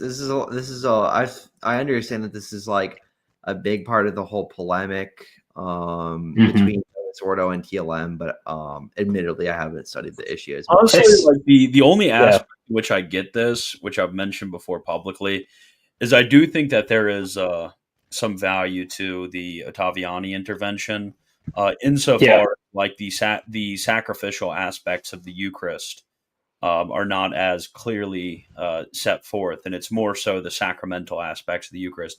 But I mean, this is far from a critique stating that the cross is somehow removed from the emphases of Ordo. The most valid critique is the paucity of the offertorium, because it's missing a bunch of concepts that establish very clearly the propitiatory nature of the sacrifice the priest himself is about to make. Right, and that's very important, but it's not at all absent it's not at all like attempted to be contradicted. And also, the Roman authors who were saying that we should focus in on the Last Supper was saying so because they were saying that the Last Supper itself was a presentation of the sacrifice of the cross. So it's just a bit. I don't know. It seems that when you actually go and like, if you wanted to go and like quote mine the reformers, almost all of them are going to say this explicitly. So it seems strange to try to say that to the reformers they wanted to like ape the liberal Protestant tendency to evict the cross from the mass. Yeah, I mean, I think a lot of the bigger thing that I mean, in terms of talking to like average Novus Ordo people, a lot of times it's less about that and more about a perceived a perception that the meal needs to be emphasized more, and this is not sufficient in the TLM or whatever, and less about explicitly about de-emphasizing anything. Though I mean I fully disagree with their tendencies. You know, should we continue watching through this? Yeah. Or, yeah. I'm for it. Let's go. Ancient and universal customs of the Roman Rite is to read the Passions through the week, where the Roman Rite is the only rite that does this. So we have the Passions of Matthew on Palm Sunday, Mark on Tuesday, Luke on Wednesday. And what did they take out? To shorten the Passions for pastoral reasons, they take out the whole introductory part about the Last Supper. So okay, this is a bit specious. Yeah. And this was actually recognized to be such a mistake that when they did the Novus Ordo, they put them back. Not entirely, but they mostly put them back. And then the Good Friday ceremony, the Mass of the Presanctified, is completely rearranged so that everywhere where it used to imitate the rite of Mass, the imitation of the rite of Mass was taken out. So at every point in the Novus Ordo. No, in the 55. In the 55. In the 55. At every point where you would normally be doing something in the way that you would do it in the Mass. Stand here when you sing the epistle, stand there when you sing the gospel, wear this kind of clothing, wear that clothing. Right. Every single thing they took out to, as it were, demassify it.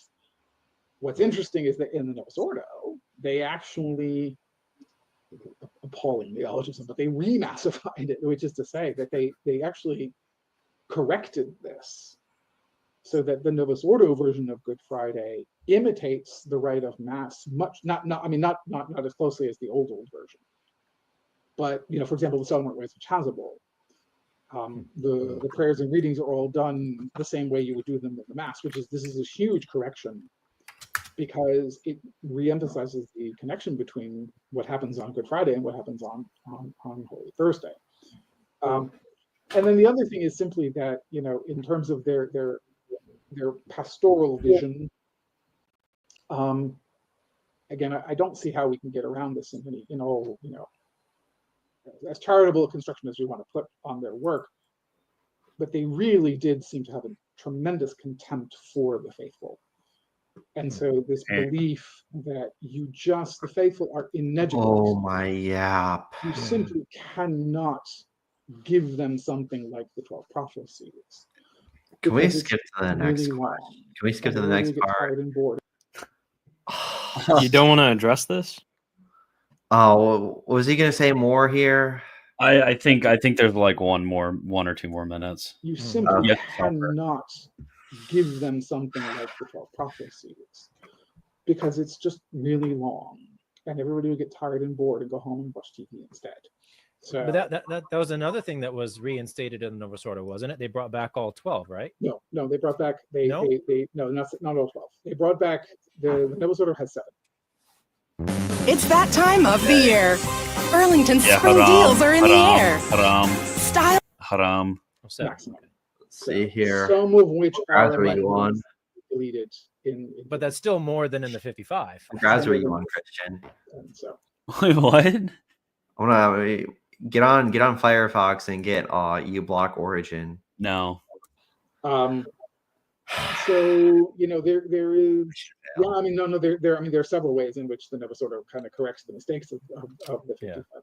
But the general sort of orientation of these reforms has been that you just can't give the faithful anything that is complicated, rich, multi-layered, multifaceted, intertextual, which is a word I hate.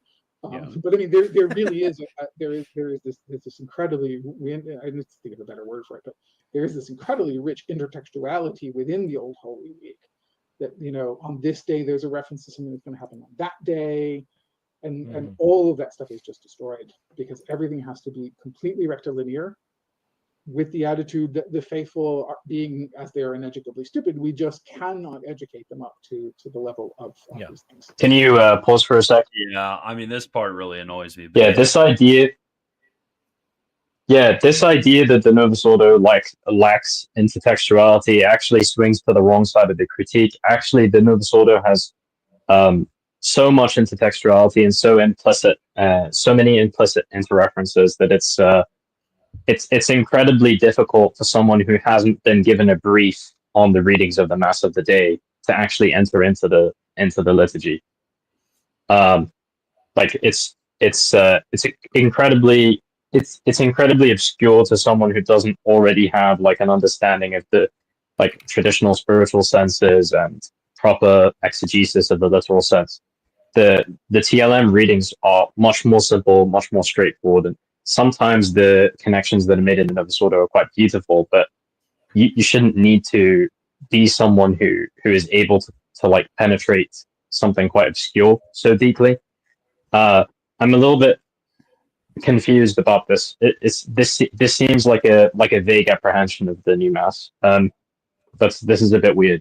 I don't know what this is all about. Yeah, sure, I was generally speaking, definitely not thrilled personally at this idea that it's just simply because we think people are too stupid that some of these simplification reforms are positive.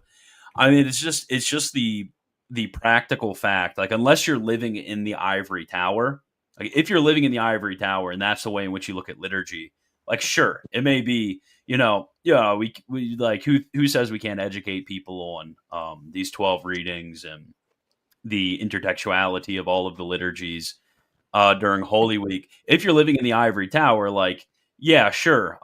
Let's go and get all of the farmers and bakers and shoemakers and bring them up here and start teaching them how to very fluently, read Latin and listen to Latin, and then be able to, from this, also have the relevant background understanding to be able to, piece things together.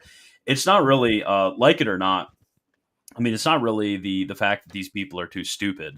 Nobody's claiming that. I know a lot of smart people who wouldn't be able to, fully enter into all of the great riches of the Mass. It's not because we think they're too stupid or they thought that they were too stupid.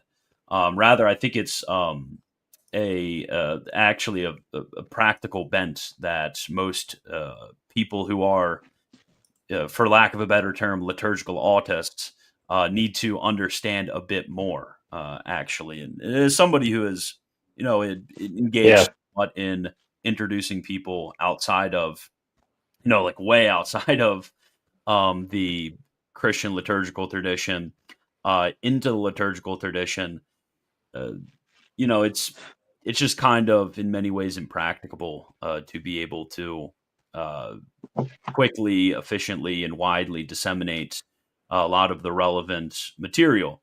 And in some ways, one could have the response yeah, but you're at least able to do that in some sense and to some degree. And of course, that's why, even the old Holy Week and the old Mass, because people are able to enter into it in some degree and we're able to bring this forward to people, that, yeah, they're able to profit from it. I'm not saying otherwise. But rather, I think that this is there needs to be a sort of realistic understanding about what is practical in this or that point.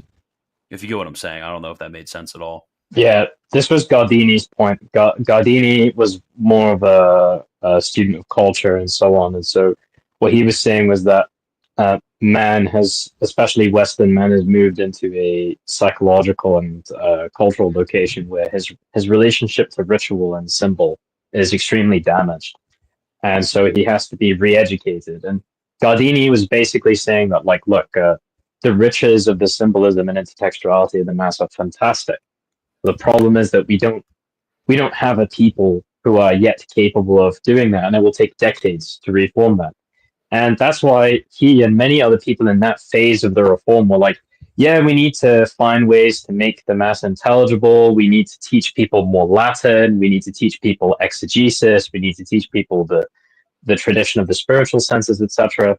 Yeah, that's all very cool until you pull out the rug and say that you're not going to teach any of that anymore, but you're also going to have a sliced up like liturgical tradition, right? Like how does that work? If you say, okay, look, we have to go back to basics to bring people back into the richness of the full symbolism of the liturgy over generations of inculcating Latin symbolic thinking, the spiritual senses, etc. Like if we're going to bring all of that back, well, if that's the aim to bring it back, clearly that's been betrayed when you've reduced the liturgy to. I don't want to reductively say the Novus Ordo is a mere simplification because it's not. It's something quite different. But let's say hypothetically you were just going to simplify the TLM massively, right? And then you were to take away the education of all of those things and the teaching of those things even to priests and bishops and theologians in their years when they're supposed to be studying a cursus, and they don't learn any of that stuff anymore. Rather than deepening an education in those things and deepening the ability of pastors to teach that thing to their flock, instead you've completely taken it away. So where are we going next? There's no trajectory. It's just about slicing things up at that point. So true. So true. Well, this is the end of this section. We actually ended on the perfect time for like the third time in a row, 47:05, which is exactly what I had. Which was not planned at all. But yeah, do you want to? I mean, we could do two things. The next section that I had picked out, it's like 9 minutes long, and this is about the Easter Vigil in particular. Or we could just have like 10, 15 minutes of just answering questions if people have questions. I think the latter could be interesting. I mean, I think we responded a lot to DePipo's opinions about the Easter Vigil on these things. So yeah, if you guys have questions, just put them in the live chat and we'll go through. First and second lauds suck. I don't know what this is supposed to be in reference to. Oh, that's the Pius X. When he reformed the breviary, he introduced like first and second lauds, which is basically on normal days. I think this is how it works. You have the first lauds, and then the second lauds is for penitential days, something like that. Which, yeah, it's really weird, and I don't like it at all. Christian, you need to get Arch Linux. Yeah, I don't know what that is. I have no idea. But okay, I knew that basically all the questions are going to be like, why is the TLM so based? But what Easter Vigil should I go to, Miles? I could go to a Bislarper Easter Vigil. I could go to a Novus Ordo, or I could go to a TLM. Is there a pre-55 near you? Not actually. Let me check. That's a good question. Yeah. Pre-1955. Well, wait, hold on. There's the Is there like a the map? Latin Mass? The Mass of the Ages people have like a map that actually has like every single Mass, basically. Okay, let me look. Mass of the Ages map. It's like latinmass.com, and then there's like a button, find a Latin Mass. The find a Latin Mass button. Yeah, I'm pretty sure. Okay, let me see. Yeah, update Latin Mass near me. Yeah. Someone said something very weird, that the new office is more accessible to laity. Yeah, okay, try buying a physical copy as a poor layman. Yeah, good luck. That's true. Yeah. No, you know what I actually Wait, were they actually being really ironic? like? I actually really like the Little No. Office in Baltimore. Oh no. Huge fan of it. I don't know what you think about it, Miles, but I actually like the Little Office in Baltimore. I've never used it before. I've heard good things about it. I mean, you have to remember that that a layperson is not fulfilling a divine office. Like they are doing a devotion. So I don't have any issue with practices that are based on the breviary.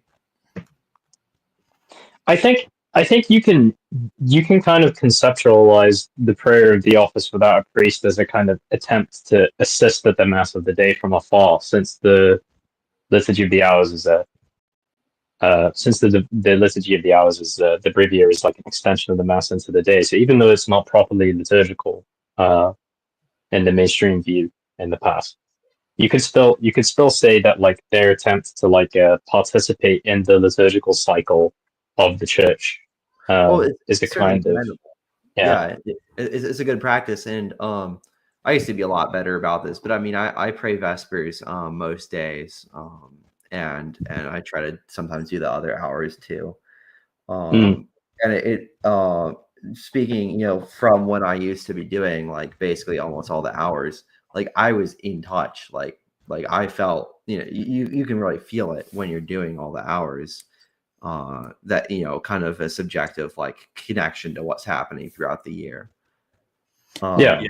This is really good for you. And I've actually been recently, I started this more recently because I wanted to connect my morning meditations a little bit more with the liturgy. Have you guys heard of this one? The Practical Meditations for Every Day of the Year. It's from Angelus Press. It's from a Jesuit, and he sets it up like a pre-modern. Modern Jesuits have like the examen for racism, but the examen for racism. But the other ones, they're very good. They have like the points and the affections and et cetera, et cetera. I've been really liking it. Huge fan. I was doing it online, and then I decided to finally just invest in a copy of it. Yeah, that's good. Something I found out recently on this topic, I was talking to a friend of ours at Skuro, and we were looking into the Little Office, and we found out that the Little Office is actually from the first millennium. Isn't that insane? Yeah, I've heard of this as well. Yeah, and we were looking at some like really old manuscripts, and the oldest like extant sources of text is one's like 15th century, and then there's another text. There's actually like a manuscript of part of an office from the 1400s, and it's extremely beautiful. And this was like part of lay people's everyday prayer life, because they actually prayed an entire Little Office. So the idea of like regiment, the Little Office was a vote of office done as liturgical prayer in like cathedrals and other large churches. But there were like, for rich lay people, they often had these like little books that I can't remember what the term is, but especially in England, there was a collection of. Sorry, I didn't say anything. You probably heard my child crying in the background.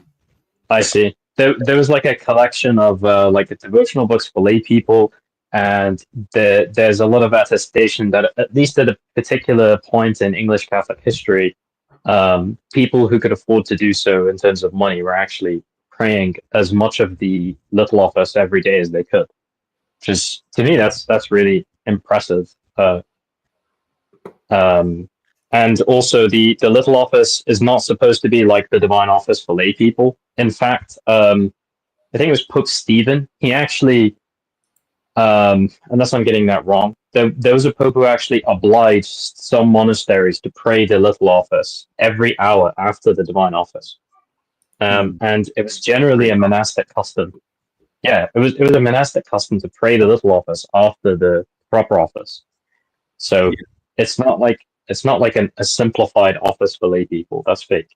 Yeah, Sam, he brought Angelus puts out a Little Office of the Passion now, compiled by St. Bonaventure and St. Francis. It's really good. Yeah, so the practice, this is kind of like a lost practice, but there's actually like a huge proliferation of little offices that each order would use. These were sometimes used by tertiaries, sometimes used by priests for their private devotion. Like, for example, there's a little office of St. Thomas Aquinas that you can recite. I mean, these were meant to be in conjunction with the divine office itself, but also it's something which could be said on its own. So yeah, it's not just like there's the little office of the Blessed Virgin. There's dozens, if not hundreds, of different little offices that could be said. Yeah. Also, I mean, it's worth bringing up the Office of the Dead, which was said, which until recently was mandated for clerics to say pretty often. Mm-hmm. Yeah, it's unfortunate. Rich laymen would often get their wives' books of hours for praying the little office as gifts. Yeah, honey, for Valentine's Day, I got you the Little Office of the Passion by Angelus Press. It's a W. Everyone needs to do it.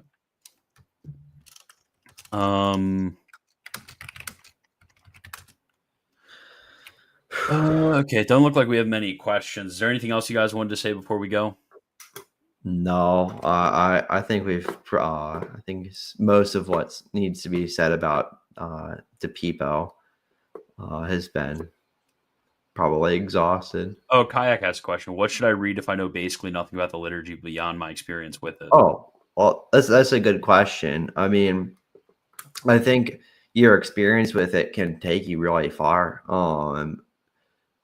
You know, you getting a missal, being in touch with the breviary and the mass, like doing just those two things is going to get you really really thinking about a lot of stuff. And then there's like other books like the Liturgical Year by Granger. I don't know how to say his name properly. Because I've always thought it's Granger. Granger, yeah, that's probably right. But Granger's the Liturgical Year, very good source. Yeah, there's all sorts of nice things to read.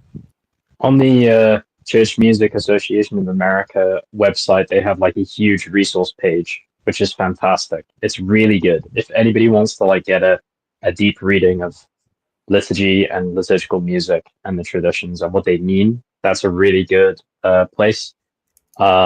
There is also a YouTube channel by an Australian lady named Veronica Brandt, and she basically, like, in a very accessible way for people who are completely new and like young families, like teaches how to sight read, how to do some basic Gregorian chant, lots of recorded examples. For the little office, she's making a chanted version of the Gregorian Rosary from Poitiers and the Cantus Selecta right now. Yeah, so it's super cool. If you really want to get into like the basics of chant, like the very rudiments for getting deeper into it, that's where you should start. It's probably the best in English, like the best resource in terms of being able to sing along to things and get used to what the squares look like and stuff. That's really good. And if you want to understand like why the music is like that, there's like I said again, the Church Music Association of America. They have there's a book there by somebody named Johner, Johner, and it goes over like basically spiritual interpretation, traditional spiritual interpretation of the music for the propers in the mass as well, which is really good. So I would really recommend taking a look at that stuff, Kayak, if you want to get like really deep into like what everything means and why things are done. But those are probably some good places to go. But St. Alphonsus on the breviary. That's good as well, St. Alphonsus on the breviary. But like Miles said, your experience will take you really far. So if you really want to learn about the liturgy, you got to do it. You got to pray with it. Yeah. I mean, I think just saying the breviary is really where to start. And this, liturgy is it's a practical science. I mean, the point of understanding this stuff is to apply ourselves in devotion and meditation. And so we should not lose sight by getting into the speculative too soon before we've really familiarize yourself with the practical. Yeah, with and what's there's like an interplay with this as well. With a lot of things like this, I kind of tell people that it's like learning a language. Like there's two aspects to learning a language. On the one hand, there's like a formal grammatical aspect, and usually like if you go to a school and you try to take Spanish class, they're going to teach you about all that junk, right? But for people who actually, want to practically use a language, they're going to like actually immerse themselves, read things that are at their level, and slowly over time by mixing the two, both the abstractive aspect of grammatical science and then also the practical speaking, like combining these two ends up being the most efficacious. But yeah, also the Sanctificata. Sanctifica? Yeah, for some reason I read that as Sanctificata. Sanctifica app. It has Garanger readings, and it's the audio recorded too. So Yeah, that's a great app. It's really good. That I was reminded that I should shout out my liturgical website that I've not done as much work on as I should, but LibreUseWallace.org has or will have the complete Divine Office, and I'm going to be including spiritual readings for the Psalms. Some of the stuff is not done yet, but it will be getting a lot more done over the summer too. Okay, let me send that and then put it up. So there, LibreUseWallace.org. I'm going to go there. Okay, well, I think this was a good stream. Thank you, Miles. Thank you, Hassan. Of course. Tomorrow we will be having our last stream of the week because I want to take the Triduum off. So tomorrow night, Hassan and I are actually supposed to be going over Ascent of Mount Carmel, Book 1, keeping with the sense of the season. On Thursday, a video should be coming out on mental prayer. I wanted to get a mental prayer video in before Lent ended, going over the book that I publish, which is basically like an overview of how Jesuits traditionally did meditations, which is going to connect really well with the practical meditations, actually. And on Friday, I will be just releasing a brief meditation on Our Lady's sorrows at the cross. So that's going to be how the rest of the week is going to go. Anything to say before we go? Yeah, I wanted to quickly answer like a very fundamental practical question from a guy called Ice King Boy, longtime viewer of your show. He asks, how do we unite our intention to the priest? It's actually very easy.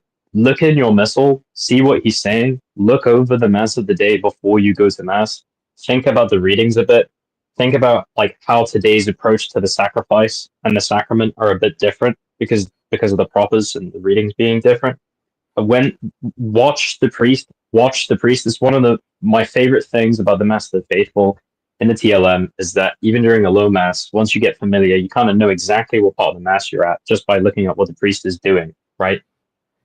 It's awesome. I love that stuff, and you can really enter very deeply into what the gestures and the words mean, and you can pray about the words the priest is saying and the gestures the priest is doing as you're as you're there, as you're kneeling there, as you're standing there. It's up to you what you're going to do.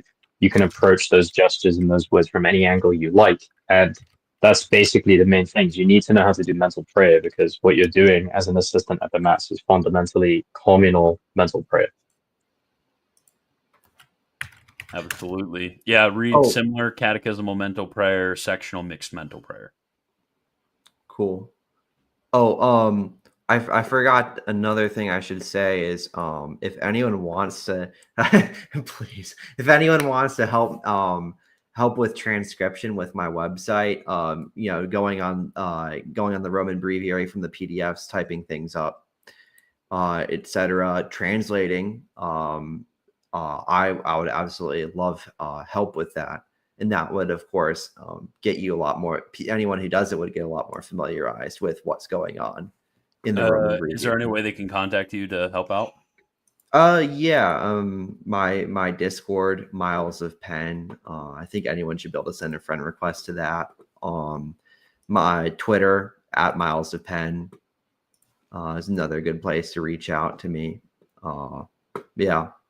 Okay, well, that's basically all. Hassan, what do you have to say? Um, Oh, I thought you were about to say something. I was, but I got distracted by somebody saying something interesting. Okay, sorry. So yeah, I mean, I hope everybody has a really good Triduum. My Lent this year has been the best Lent I've had so far, and also the hardest Lent I've had so far for extrinsic reasons, complications at home and with the mission and all sorts of stuff. Very good though. I wanted to let everybody know that for some reason, since Passion Sunday, we've had a steady stream of new converts into the mission, and it's been fantastic. So please pray for all of them, and please pray that we're able to get approved in a swift time by the bishops of the CBCEW, and also please pray that we are able to get the resources materially and spiritually that we need to have a good mission the end of this year, accepting a bunch of people into the catechumenate that we think are ready. And on top of that, just a reminder, please consider helping us out, helping Christian out financially. Yeah, it's really interesting. I'm very white pilled for the rest of 2025, and the reason I'm very white pilled is because I've heard from so many different people, like not like people not even like connected with one another or anything like that. Like I've heard of so many different people saying that this has been the best Lent that they've ever had in terms of doing penance. And really, there are like people I would never expect are like, yeah, I'm not going to eat meat all of Lent, or like, yeah, I'm going to do fasting every day and put off my main meal, and other things of this sort. Like people you would just like never sort of expect that these would be the people who would be wanting to engage in these sort of things. And there are, you have to remember, like, we're not naturalists. There are great spiritual fruits to when the church actually, and a lot of faithful people in the church are going about doing penance very seriously. There's many fruits to this. So hopefully we can expect another awesome year of Catholic action, another awesome year of absolutely overtaking the spiritual and temporal orders for our Lord Jesus Christ. And next year, I'm like this year's been so awesome. I think next year I'm going to do something much more, rather than just doing like videos. I'm going to do something much more systematic in helping teach people and encourage people to do penance. But yeah, that's all. Thank you, everyone, and God bless.